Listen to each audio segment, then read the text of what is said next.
Bom dia, crianças, tudo bem?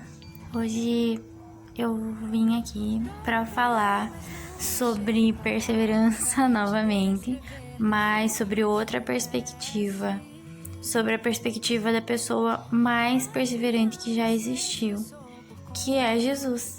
E super a ver, né, com Semana de Páscoa, que não é ovo da Páscoa, que não é chocolate, mas sim a morte e ressurreição de Jesus.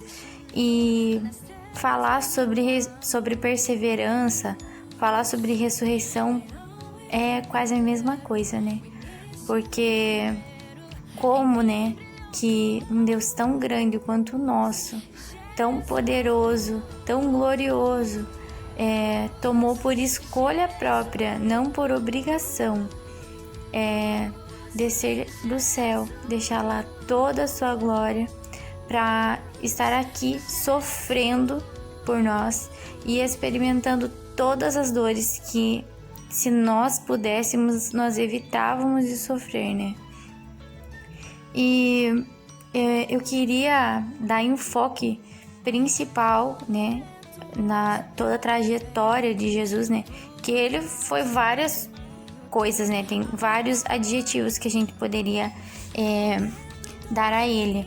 Mas no que diz respeito à perseverança, para mim o tópico da história de Jesus, né, é a crucificação, a ceia, a última ceia no caso. Então eu quero falar com vocês sobre isso.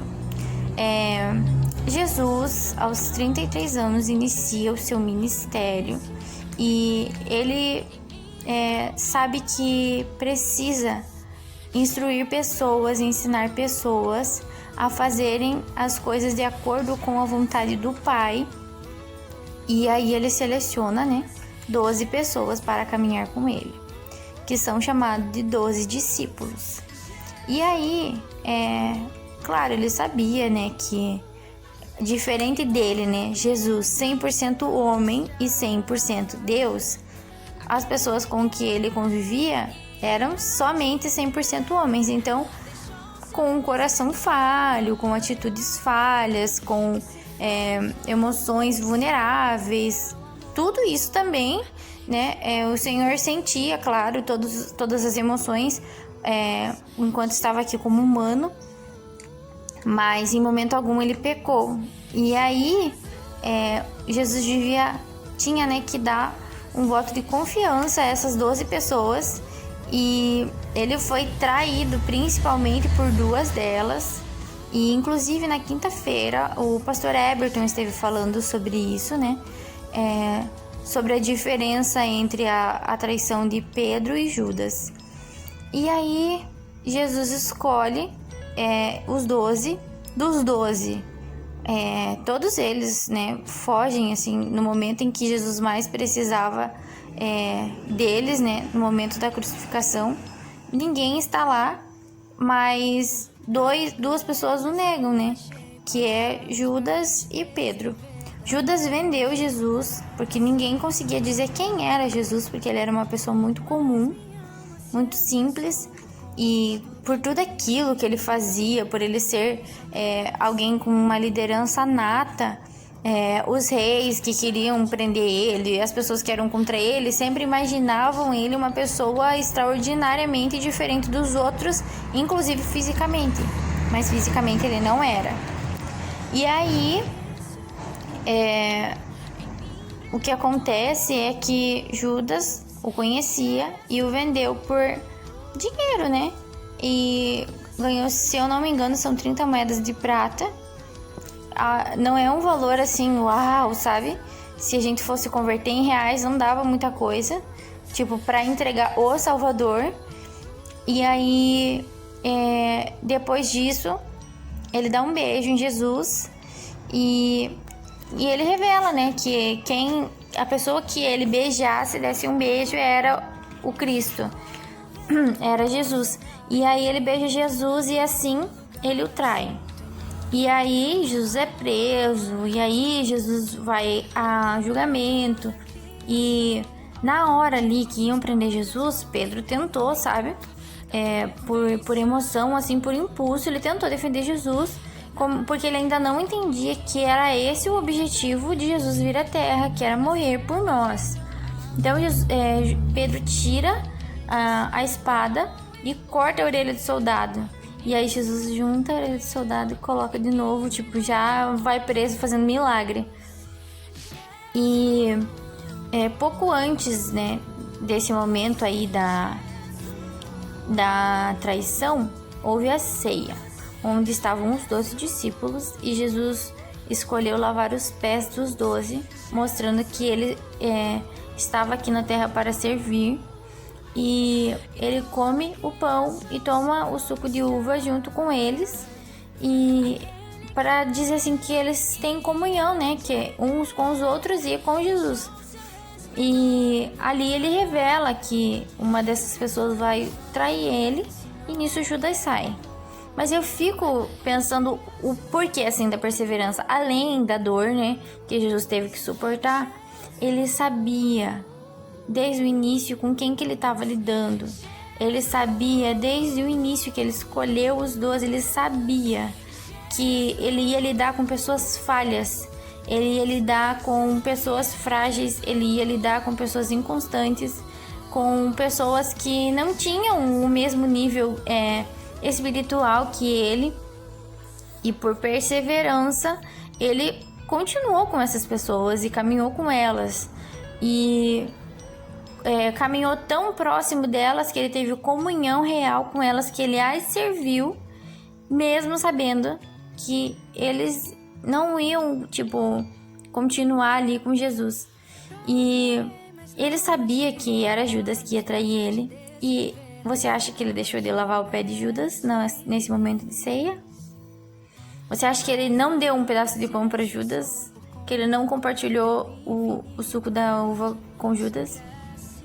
Quer maior perseverança que essa? Você saber que você vem para um lugar para sofrer e você escolher pessoas para caminhar com você, para ajudar você, e você saber que essas pessoas também vão te trair, também vão te fazer sofrer.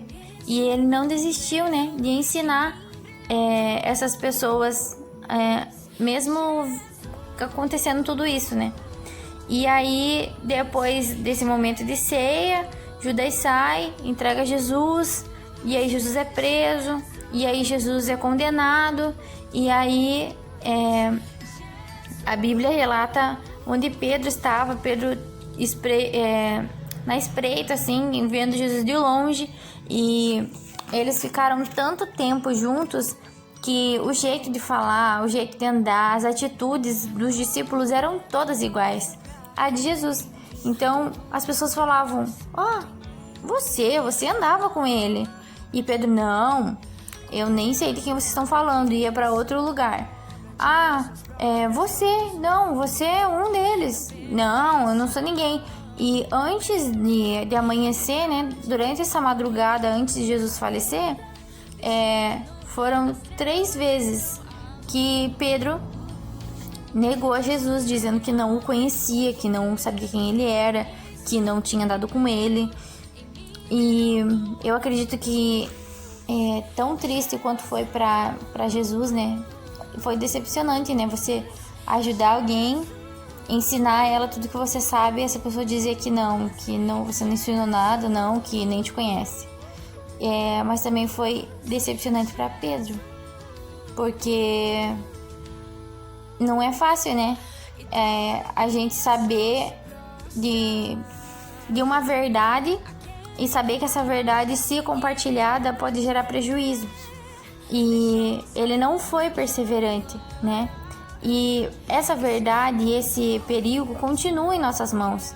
Nós sabemos quem é o Cristo, nós sabemos o que ele fez por nós sabemos o que ele fez por outras pessoas, e ainda as pessoas nos perguntam: você é um deles? Ainda as pessoas nos dizem que nós falamos como ele, e cabe a nós não sermos instáveis como Pedro e sermos perseverantes como Jesus e dizer que sim e falar sim sobre Jesus. E eu acredito que a perseverança de Jesus até a cruz e moer em silêncio, sem ficar dizendo, se defendendo, sem ficar questionando. As pessoas achavam que os judeus estavam matando Jesus. Jesus se entregou à morte. Ninguém tinha o poder de tirar a vida dele. Ele deu a vida dele por nós. Não tem nada mais perseverante do que isso, do que um Deus tão perfeito, tão maravilhoso, que por escolha se entrega por nós, sabendo que nós vamos continuar sendo falhos e pecadores, mas que a partir daí nós temos... Mas o objetivo era que através de toda essa dor, toda essa perseverança, todo esse sacrifício, nós tivéssemos a oportunidade de ter esse relacionamento aberto com Deus, sem intermediários. A gente não precisa de mais ninguém para interceder por nós a Deus, nós podemos falar diretamente com Ele. Jesus já foi o nosso intercessor, abriu o caminho para que nós possamos ter esse relacionamento com Deus e podemos ter a oportunidade de sermos perseverantes como Ele e falar de tudo que Ele fez por nós. Então, essa oportunidade nos foi dada através da perseverança de Jesus. E você vai encontrar toda a história de Jesus nos primeiros livros ali do Novo Testamento. Fala sobre nascimento, vida, morte de Jesus, pela perspectiva, né, de pessoas diferentes. Tá ali em Mateus, Marcos, Lucas e João. Mas assim, mesmo mudando o olhar, né, porque cada um vai conseguir ver Jesus, encontrar características nele que às vezes é só a gente que vê. Tipo, quando eu tive meu primeiro encontro com Deus, eu o vi assim como o meu socorro, mas talvez você, quando teve sua primeira experiência com Jesus, você tenha o visto como o seu amigo, e outra pessoa como o seu pai, e ele continua sendo a mesma pessoa, e ele pode depois se tornar para você também um socorro. Então, os livros ali, eles estão sobre perspectivas de pessoas diferentes, mas contando a mesma história, que é a história todinha de Jesus, e vale muito a pena vocês lerem, se dedicarem, nem que seja só um deles. Se for para escolher um deles, eu aconselho João, que tem uma linguagem mais afetiva, mais amorosa e mais clara. E é isso assim que eu tinha para falar com vocês.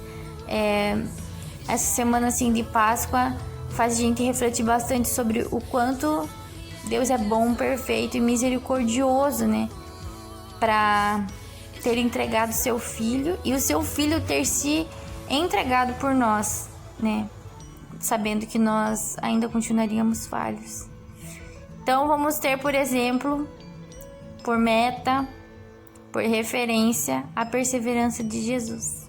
E eu fiz a tradução de uma música que não deve ser muito conhecida, pelo menos eu não a conhecia, mas eu achei que ela tem um ritmo bem legalzinho, assim, e ela fala muito sobre quem é Jesus, assim, que ele é verdade, que ele é a vida, que ele é o caminho, que ele nos amou tanto e esse amor continua crescendo em nós, que nós estávamos na escuridão, mas quando ele entrou na nossa vida, nós viramos a luz, não só para nós, mas para os outros. Então, eu espero que vocês gostem dessa música também. E é isso. Nos vemos semana que vem, falando sobre perseverança, mas sobre outro personagem bíblico.